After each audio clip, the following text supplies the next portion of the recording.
want to fly. Oh, free birds, yeah.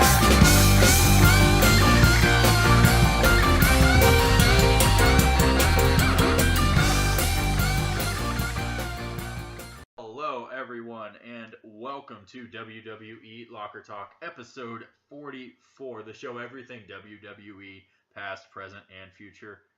I'm your host, Colton. To my right is my co-host, the Main Event Matt, and this is a very special 44th episode of WWE Locker Talk. We will be doing our second annual Hall of Fame show, where we give you our thoughts on who we think deserves to be in the WWE Hall of Fame, and we're also going to read out your thoughts on who you, the fans, should be in the WWE Hall of Fame. And so, Matt, I think we should start off there as we normally do with our numerous fan input, the tweets, as you kids say these days. And so we start off with an old classic of Farmer, who you can find him at Daily Matt Burn for all of his wrestling related tweets. Except for whatever reason, he sometimes tweets on his regular account about wrestling, even though he said he wasn't going to tweet about wrestling on his regular account. I don't suggest you go follow that account. Follow the Daily Matt Burns account because it's less creepy.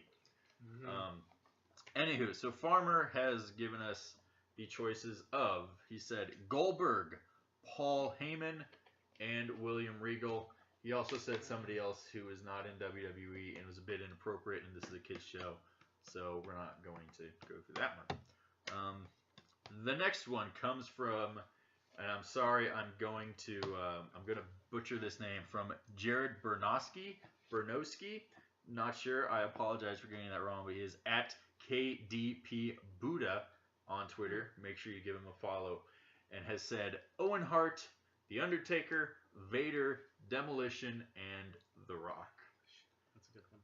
I feel like we probably should have said Demolition. But anyways, thank you those guys for giving their thoughts on who they think should be in the WWE Hall of Fame. So I've done my talking, Matt.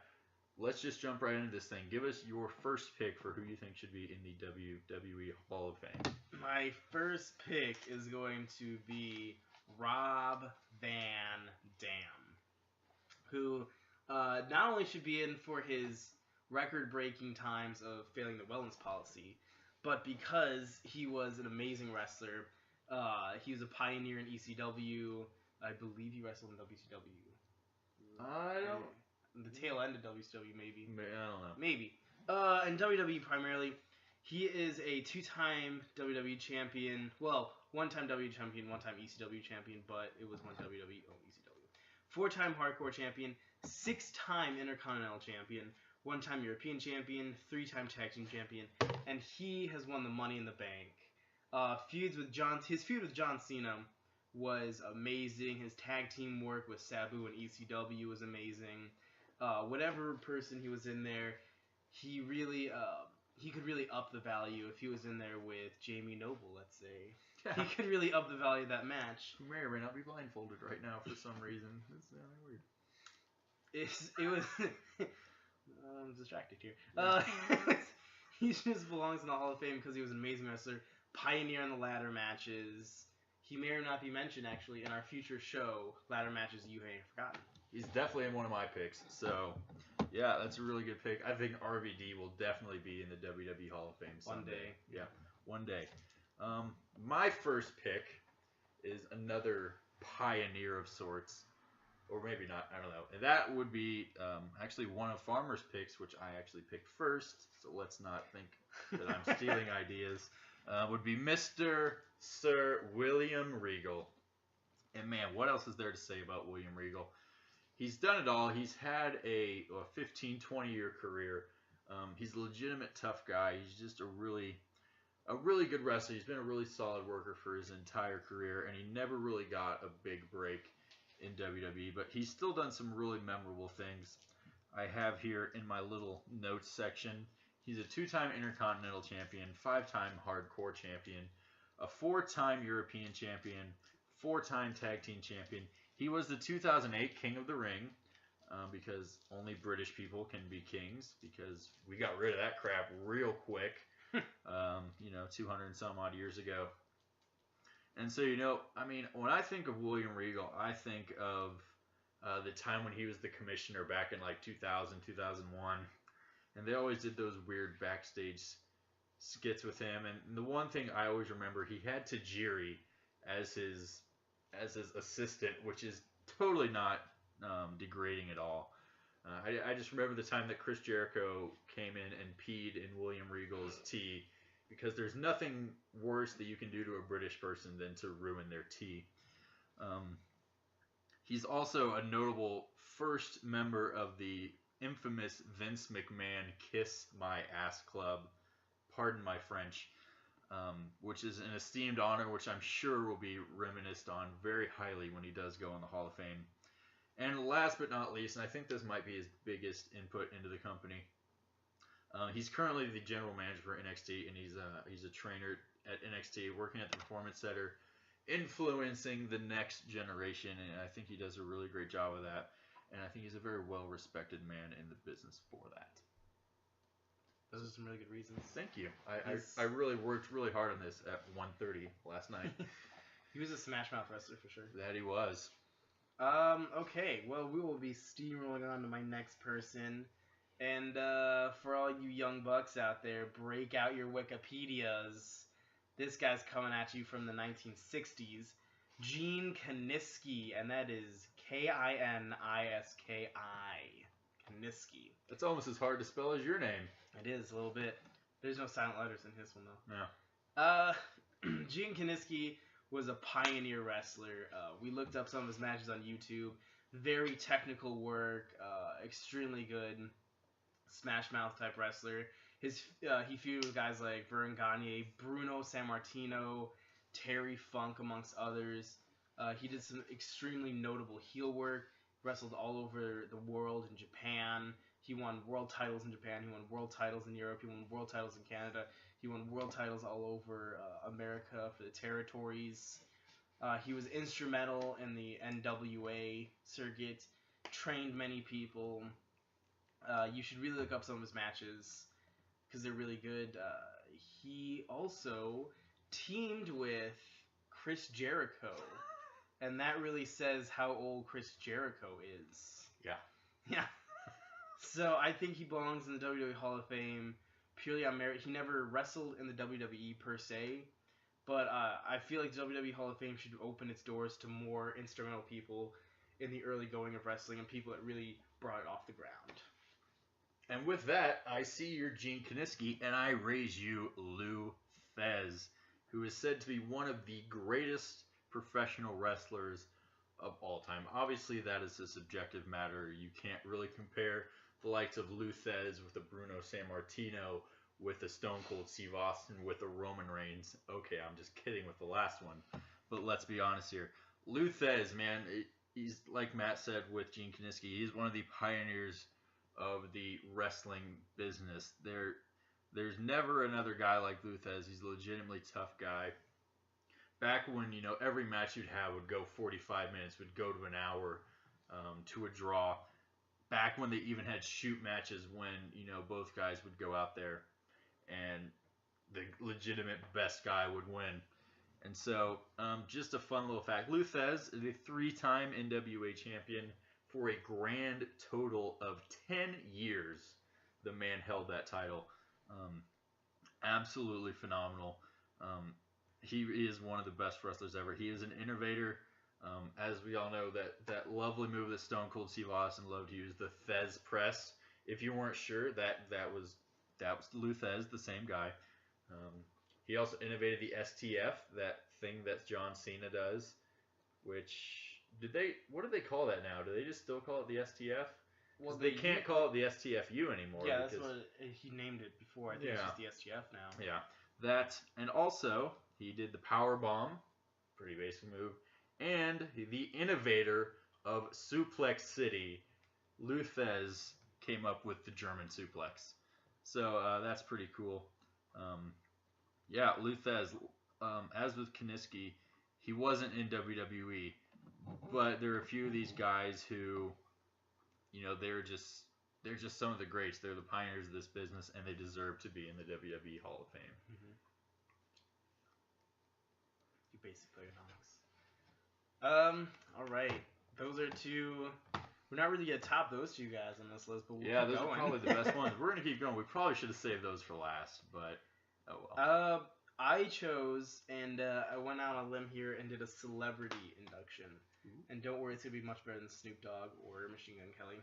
Gross. It's gonna be Andy Kaufman, and I know a lot of you guys, youngsters, might not even remember Andy Kaufman being involved in anything WWE. I don't. But celebrity-wise, he was actually involved a lot more than most celebrities going in the Hall of Fame. His feud with Jerry the King Lawler is legendary in the wrestling community. Andy Kaufman was a comedian / crazy person who was in Hollywood for a while. And if you have time, look up To the Moon, I believe it's called, starring Jim Carrey. He portrays Andy Kaufman. It's really good. They talk about his feud with Jerry the King Lawler in there. Why I pick him is because Andy Kaufman was so great in that feud. That punch that Lawler threw at Andy, that was actually scripted. It wasn't just something that happened. Andy went as far to protect kayfabe as to wear a brace around his neck for weeks following that. What a guy. He also actually entered a match against Jerry the King Lawler, which I'm pretty positive he lost. Yeah. I'm trying to remember now, but I'm pretty positive he lost. His involvement is just so great. His dedication to kayfabe when he didn't even have to worry about it.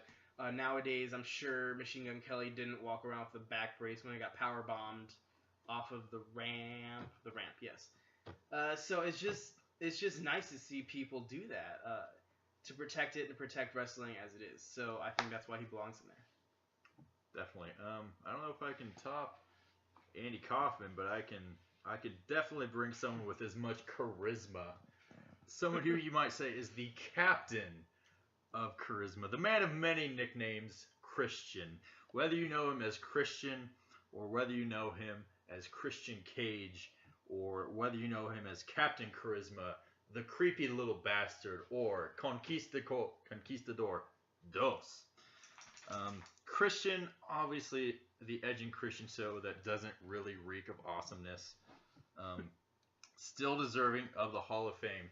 And I think with this one, a lot of people debate on whether Christian deserves to go in the Hall of Fame based on his own accolades.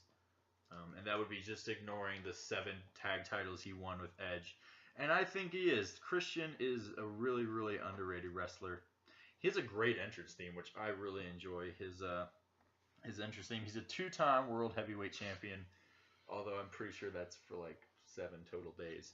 But that's not important. A 4-time Intercontinental Champion, 9-time Tag Champion.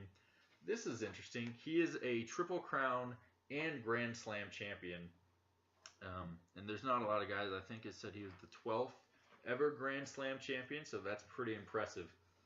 I don't know, just not all to say. Christian, along with Edge, an innovator of TLC matches, which you won't see on our upcoming show about the greatest ladder matches you've never heard of, because we've all heard of those matches. Mm-hmm. But Christian, he just seems like a nice guy, you know?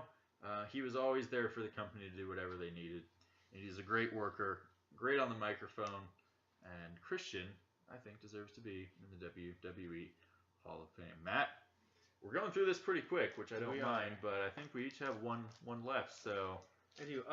we should take it. I do know Rob Van Dam is also a Triple Crown and Grand Slam winner. Okay. The Grand Slam, isn't that Intercontinental Tag Team and World Heavyweight?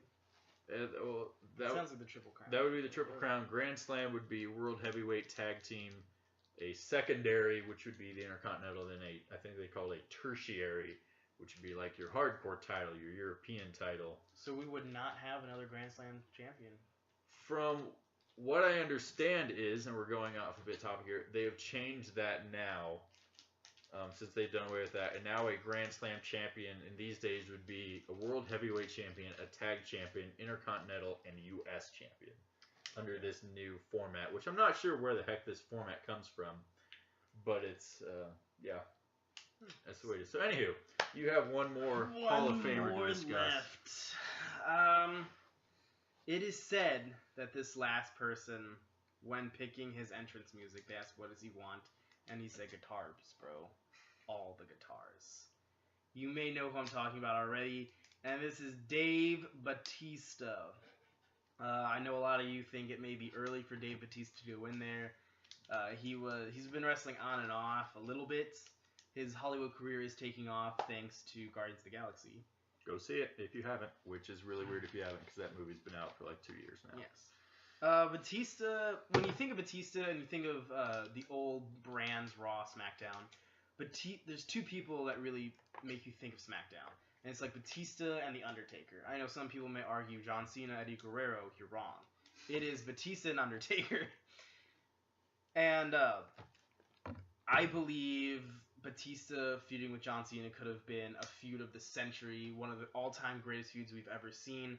But, I mean, they kind of shit on themselves with that one. So, it's not one of the greatest feuds you've ever seen. But, still, Batista is a 6-time World Heavyweight / WWE Champion, a 4-time Tag Team Champion, a 2-time Royal Rumble winner.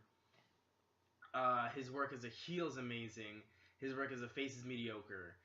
But, overall, when you watch him, his moves are great.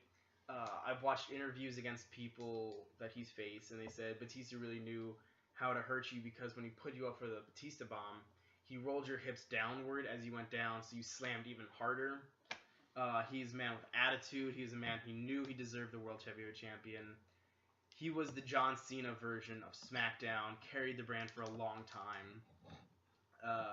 It was just amazing, and it was another emotional... it wasn't a retirement speech, but when he got injured, he had to vacate the World Heavyweight Championship. And that's one of the more emotional things that happened in the past decade with Edge retiring, with Daniel Bryan retiring. It's just, Batista belongs just as much as anyone named like John Cena and not the Undertaker, but John Cena belongs in there. And so obviously you guys notice we're not doing like the obvious Hall of Fame picks, we're not saying the Undertaker and Triple H. Or The Rock. And The Rock, all that stuff. Obviously they're going to go in, but we're trying to think a little bit outside of the box. And I think the most outside of the box pick we have this year, I think last year you had Brooklyn Brawler, but the most outside of the box pick we have this year, who I think should go in the Hall of Fame, is senior official Mike Chioda. Now you might say, Chioda, why Chioda? Well, here's the thing. Mike Chioda began in the WWE in 1989. The man has been with the World Wrestling Federation Entertainment for 27 years now. That is really impressive. There are not a lot of people who have been there that long. Undertaker hasn't been there that long. Mark Henry hasn't been there that long. Vince has been there that long. Pat Patterson's probably been there that long. Because honestly, I considered doing Little Nate, Charles Robinson, but he was with WCW, so he's a little bit behind. But man, Mike Chioda has been the official of some of the biggest matches in wrestling history. Just to name a few from WrestleMania, he did Austin versus Michaels at WrestleMania 14, Rock Hogan at WrestleMania 18. He did Cena Rock WrestleMania 18, the once-in-a-lifetime match that wasn't once. He did Lesnar against Reigns last year. He did that infamous match on Raw where the 1-2-3 Kid beat Razor Ramon for the first time. And, if you didn't know this, a little fun fact, Mike Chioda has a pinfall victory in a match. It was a tag match between Mike Chioda, Chris Jericho, and The Rock taking on referee Nick Patrick and the Dudley Boys.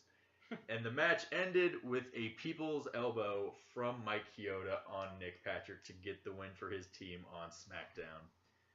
And so the Ultimate Warrior kind of talked about this as his Warrior Award, and apparently WWE has taken what the Warrior has said and completely changed everything about it. Because no offense to that woman who is getting the Warrior Award this year, obviously battling breast cancer is nothing to make light of. She's an amazing person, but that's not really what the Warrior was talking about. I'm not really sure Chioda qualifies for what Warrior was talking about, a backstage person in WWE who deserves recognition. But a good referee doesn't get recognized, and I think Mike Chioda has done that for 27 years now. And so I think that's just an amazing feat. And so I think that's everything. That's all of them. This is a really short show. We're going to wrap up in about 20 minutes. And so this has been our WWE Hall of Fame show. As you know, the Hall of Fame will be this Saturday night with inductees like the fabulous Freebirds, Sting, among others who are less notable. And so, yeah, this has been the 43rd episode of WWE Locker Talk. Make sure you tune in tomorrow. We will be doing our WrestleMania prediction show. Yes. We may or may not be wearing the same clothes, but just don't ask questions about that. Matt, do you have anything else? Besides our next show coming up, we have the live show on Friday nights. Live takeover reaction show. At 3 in the morning, I think. Yeah. It's going to happen. And then also on Sunday, we're doing a live react show of WrestleMania. If we don't die from that much wrestling. Yes. And then also the following week, we'll be doing an amazing show. We referenced it a few times. Ladder matches you may have forgotten. We're going to talk about those. We're going to throw some names out there. Rob Van Dam might pop up. Who knows? Yeah.